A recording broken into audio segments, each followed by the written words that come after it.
ना कसे आहात सर्वजण? मजेतच असताल हो की नाही? काय असतं माणसाच्या जीवनामध्ये ना, माणूस पहिल्यापासूनच असा नसतो, माहिती का? परंतु माणूस, प्रत्येक व्यक्ती ही चांगलीच असते. नातेवाईकांशी, आपल्या मुलाबाळांशी, सर्वांशी चांगली असते, है ना? परंतु जीवनामध्ये ना, खोटारडी लोक, लपवाछपवी करणारी लोक, एकमेकाबद्दल मागून वाईट बोलणारी लोक जेव्हा निर्माण होतात ना, तेव्हा प्रत्येक व्यक्ती बाजूला होते. त्यात मी पण आहे. नको, तिथं जाण्यात काही अर्थ नाही. तिथं आपण नाही गेलो तर कोणाचं काही अडत नाही. अहो, स्वतःचे आई वडील नसला तर होतं, हो की नाही?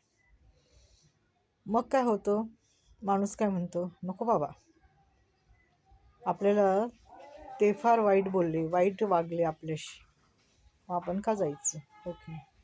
मग माणूस काय करतो, कुठल्याच कार्यक्रमाला, कोणाच्याच सुखात जात नाही. ती व्यक्ती म्हणते, नको, काय करायचं आहे आपल्याला, न गेलेलंच बरं, न गेलेलं बरं, न खाल्लेलं बरं. आणि हल्लीच्या काळी सर्व गोष्टीला पैसा लागतो, हो की नाही? जे देणारे घेणारे असतात त्यांना लोक जास्त हे करतात, अप्रूप दाखवतात की नाही, ही व्यक्ती आलीच पाहिजे, म्हणजे तिच्या पुढं पुढं करतात.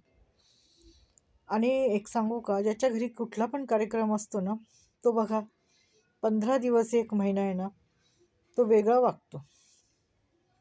बघा ना, कोणाच्या घरी लग्न असलं, कोणाच्या घरी साखरपुडा असला, कोणाच्या घरी बड्डे असला, कोणाच्या घरी कुठलाही कार्यक्रम असला ना आनंदाचा, ती व्यक्ती फार वेगळी वागते.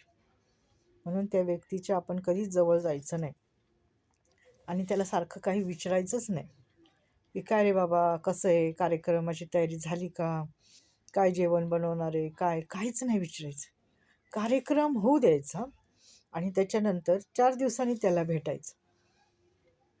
तो भेटतोच आपल्याला, का रे, का नाही आला तुम्ही, असं तसं विचारतोस तो. असा पोपटासारखा बोलतो, जे नाही सांगायचं ते पण सांगून टाकतो. म्हणून कोणाच्या लग्नाच्या आधी, कुठल्या कार्यक्रमाच्या आधी त्या व्यक्तीकडं बिलकुल जायचं नाही आणि त्याला काही विचारायचं नाही.